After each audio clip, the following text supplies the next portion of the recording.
Hello ચાલશે. બોલો સતગુરુ મહારાજ કી જય હો. જય તો બોલો, જય તો બોલો.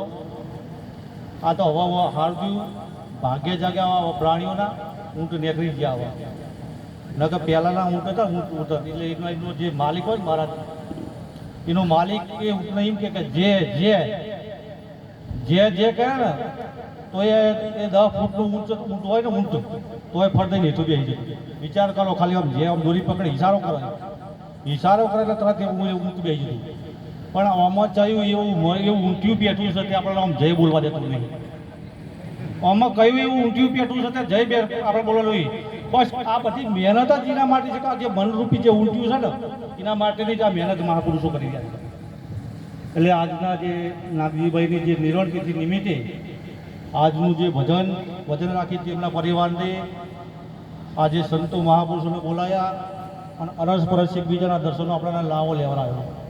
એટલે એમના પરિવારના આપણે એક વખત તાલીઓથી વધારી લો. બોલો સતગુરુ. વાહ ભાઈ વાહ. હવે હમણાં આગળ એક ભજન કહી રહ્યા કે મોઘોરે મનુષ્ય ફરી ફરી તમને નહીં મળે વારંવાર.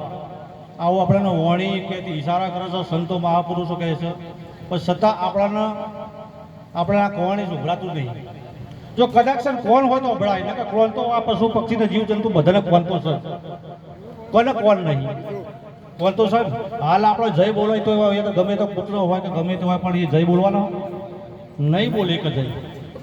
તો આપણે કોણ હોય છે, જો કદાચ શબ્દ સંભળાતો છે તોય આપણે જય કહીશું, ને કે કઈ રીતે કહીશું. એટલે કીધું કે મહાપુરુષ એટલે કીધું આપણે અહીંયા કીધું કે મોઘો મનુષ્ય વારંવાર આ નહીં મળે. એટલે આપણને કોટી જન્મના પુણ્યથી આપણને મનુષ્ય દેહના મોઘો જન્મ મળ્યો છે. આપણે આ એક એવો મળ્યો છે. હમણાં મહાપુરુષ હમણાં કીધું જોઈએ આ એવો અવતાર મળ્યો છે કે આ અવતારથી આપણને તમે ધારો તે કરી શકો છો. દેવ બનવું હોય તો દેવ બની શકો, માનવ બનવું હોય તો માનવ બની શકો છો, અને દાનવ બનવું હોય તો દાનવ બની શકો. આ બધી તમારા હાથની વાત છે. એ નિર્ણય તમારો, વિચાર તમારો હોય. દેવ બનવું હોય, દાનવ બનવું હોય કે માનવ બનવું હોય તો આ વિચાર તમે કરી શકો. પણ હું તો કહું સંતો મહાપુરુષો તો કશું ના બોલે. આપણે ભગવાને બનવું નહીં, પણ ખાલી મોડા થઈ જાઓ, મોડા ખાલી મોડા થઈ જાઓ. મોડા આપણે થઈ ગઈએ ને તોય આપણા માટે તો બહુ છે. મોડા થઈ ગઈએ તોય આપણે બહુ છે. હમણાં મહાપુરુષે કીધું કે આજે અંધશ્રદ્ધા, આજે આ 21મી સદી ચાલે છે તો વિજ્ઞાનનો પણ જવું, એક બાજુ વિજ્ઞાન પણ છે અને એક બાજુ સંતોનો મહાપુરુષો જ્ઞાન, આ બે ભેગું થયું છે. જ્ઞાન અને વિજ્ઞાન આ બે હોવા છતાં એટલી અંધશ્રદ્ધા, એટલી બધી અંધશ્રદ્ધા ફેલાય છે કે ના પૂછી વાત. આટલી હોવા છતાં અંધશ્રદ્ધા એટલી બધી ફેલાય છે કે ના પૂછી વાત. કેમ કે સંતોનો શબ્દ ગ્રહણ કરવો નહીં, સંતોનો શબ્દ ગ્રહણ કરવો નહીં. એટલે અને પાખંડની અંદર જવું આપણે. એટલે હું તો ઘણી વખત કહું છું કે તમારા પ્રથમ જો ઘરની અંદર તમારા જે મા બાપ છે ને એ મા બાપની અંદર તમને ભગવાન નહીં દેખાતા. વિશ્વની અંદર કોઈ જગ્યા પર તમને ભગવાન નહીં દેખાય. સર્વમાં સર્વ જો તમારા માવતરની અંદર તમને ભગવાનના દર્શન ના થાય ને તો આ વિશ્વની અંદર ગમે એટલા તમે મંદિરો ગમે જાઓ તો પણ તમને ભગવાન જોય નહીં મળે. એટલે નહીં મળે. આ જે સાહેબ બધી પ્રગતિ બલહારી છે, જે બલહારી છે આ પ્રગતિ બલહારી છે. હવે ઘરની અંદર તમે જુઓ તો છતાં બધા સાચું જ બધા ખોળા છે. શું છે? પ્રગટના જ ખોળા છે, બીજું કોઈ ખોળા છે? આ પ્રગટના જ ખોળા છે બધા. એટલે તમે જો કે ભેતે ચીતરેલી ઉંજેડી જોઈ મંજારી ફાડ ભરતી, ભેતે ચીતરેલી ઉંજેડી જોઈ મંજારી ફાડ ભરતી નહીં. 7 દિવસની ઉંજેડી, 7 દિવસની બિલાડી ભૂખી હોય ને, 7 દિવસની બિલાડી ભૂખી હોય ને તો તમે તો જો ઉંજેડ તો હોય. ગણપતિના ફોટો તો આપણે જોયો છે. ફોટા મંદિર હોય, દરેક મંદિર આપણે નાબૂદ નહીં કરવું, પણ એ મંદિરની અંદર જે બિહારેલી જે મૂર્તિ છે આપણે શું કહેવા માંગે, ઈશારો આપણને કરે છે. આપણે કંઈક એમાંથી આપણને સૂચના કરી છે, એમાંથી કંઈક જાણવાનું છે. મંદિરો કોઈ ખોટા નથી. એ મહાપુરુષનો આગળની મહાપુરુષોની જ પ્રતિમા છે, એનો જ બિહારે છે. પણ એની અંદર આપણને ઈશારો કરી રહ્યા છે. કોઈ પણ મૂર્તિ હોય એની અંદર આપણે જોવા ઈશારો કરીશું. પણ એ જાણવાનું વસ્તુ છે. શું છે? એ પણ એમાં જાણવાનું છે. એટલે આપણે જાણવાનું ભૂલી ગયા, માનવાનું ચાલુ કર્યું. ફેર એટલો જ પડ્યો છે. જે એમાંથી જાણવાનું હતું એ જાણવાનું ભૂલી ગયા, માનવાનું ચાલુ કરી દીધું. આ દશા આપણી આવી ગઈ છે આપણી. એટલે પ્રગટની જ બલ હારી છે. ગમે તેમ આપણો અવસર લેવો આવશે એટલે ભેતે ચિતરેલી જોયેલી મંજાળી પાર પડતી નથી. એટલે બિલાડી ગમે એટલી ભૂખી હોય એટલે પેલું ચિત્ર મળે, ચિત્ર જોયેલું તો કોઈ દર ભૂખી લે એટલે ચિત્ર બહાર ભરતી એને એવું થાય કે લાવો આમાં ખાઈ કે ભાઈ એને ખબર છે કે આ ચિત્રેલું છે. એ પ્રાણી હોવા છતાં હું ઘણી વખત કહું છું કે પશુ પક્ષીને જીવ જંતુ જેટલું જો કનેક્શન આપણામાં સમજણ હોય ને, પશુ પક્ષીના જીવ જેટલી જો આપણા મનુષ્ય છીએ પણ જો એટલી સમજણ હોય ને તો આ જીવન જીવ્યા જો કોઈ હોય એટલું પણ જો આપણે કનેક્શન સમજણ હોય ને તો પશુ આપણે જીવન મળ્યું છે ને મનુષ્યનું તોય જીવી જોડ્યા કહેવાય. પણ એટલી પણ આપણામાં સમજણ નથી, એટલા ઊંધી પણ આપણામાં સમજણ નથી એટલે એ તોય ફાળ ભરતી નથી. આગળ વિચાર કહો કે એને ખબર પડે છે કે આ ચિત્રેલું છે અને આપણે ચિત્રેલાના પાછળ પડે બીજા કોઈ આપણો પાછળ છે ને પડે છે ચિત્રેલા છે જે કોઈ પણ ફોટો હોય કે ગમે તે પથ્થર હોય કે કાગળ હોય મોટો ફોટો છે ને એ ચિત્રમાં ન પડે પ્રગટના ઉપર વિશ્વાસ નહીં આપણને.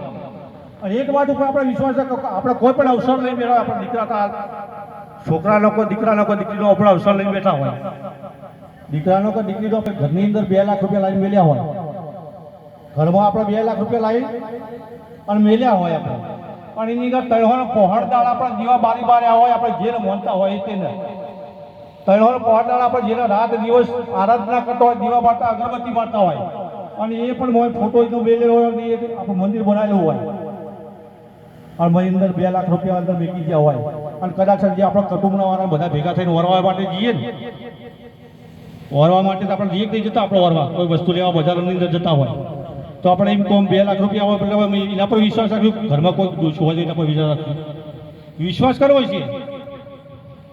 ભલે તેનો આપણો કે આપણો વિશ્વાસ છે શ્રદ્ધા છે પણ શ્રદ્ધા કને કહેવાય પહેલાં તો શ્રદ્ધાની ખબર પડી જોઈએ. આપણે વિશ્વાસની શ્રદ્ધાની પહેલી તો એટલે એ ખબર પડી જોઈએ કે શ્રદ્ધા કને કહેવાય. એટલે તોય પણ આપણે એનો વિશ્વાસ રાખતા કદાચ આપણે ઘરની અંદર આડોશી જો ઘરમાં કોઈ ના હોય ને તો લોક મારી જઈએ છેવટા છે આડોશીને આપણે કહી જઈએ છીએ કે મારા ઘરમાં ધ્યાન રાખજો. અથવા આમ તો ધ્યાન રાખનારી છે નહીં બિહારી, તમે ધ્યાન રાખનારી નહીં બિહારી તમે પહોળદાળ દીવા બારો છો નહીં બિહારી તો થોડો કેટલો વિશ્વાસ નહીં, એટલો પણ વિશ્વાસ નહીં. હું તો ઘણી વખત એટલું કહું છું કે કરમમાં કોડિયા હોય તો જી ખાવા તો અહીં મળો, કરમમાં કોડિયા લખડા તો જી ખાવા તો તમારા બાળકોનો આ જી ખવડાવો તો કદાચ બુદ્ધિનો વિકાસ થશે, તમારા વિચાર શક્તિ પ્રગટ થાય તો વિચાર શક્તિ પ્રગટ થશે.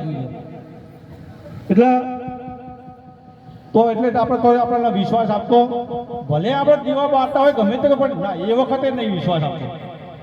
કેમ કે 2 લાખ પણ ઘરડા મોટું તમારા 80 વર્ષ કે 90 વર્ષનું જો એ મા બાપ ઘરમાં હોય ને એ મા બાપ એ વખતે તો એ દરવાજો તમે ખુલ્લો મૂકી જાય. કેમ કે ભલે એથી હેલાતું નથી, ચલાતું નથી, એનું આય પૂરું થઈ ગયું છે, એને ચલાતું નહીં પછી છતાં આપણને એના પર વિશ્વાસ છે. આપણે કેમ કે પ્રગટ છે, આપણે એના પર વિશ્વાસ છે. એટલે મા બાપના ઉપર આપણે પડવા તો આપણે એના પર એ બે કંઈ વધો નહીં 2 લાખ રૂપિયા પડ્યા ને તો એ ઘરડું બૈડું બેઠું તો વધો નહીં બેઠું છે તો આપણે ચિંતા નહીં. આપણે એટલો તો આપણને વિશ્વાસ આપણે આ પ્રગટ મહાપુરુષો છે ને આ પ્રગટ પરમાત્મા ભગવાન જ છે છતાં આપણને વિશ્વાસ બેઠો કેમ કે આપણે ચોપડું જોઈ રહ્યા છે. શું જોઈ રહ્યા છીએ આપણે ચોપડા પર દ્રષ્ટિ પડે છે, આપણે પડતી નહીં જી. એટલે વધારતો ન બોલતો સંતો મહાપુરુષો વધારે છે કે આટલું બોલીને મારી વળીના વિરામ બોલો સાથે કરો.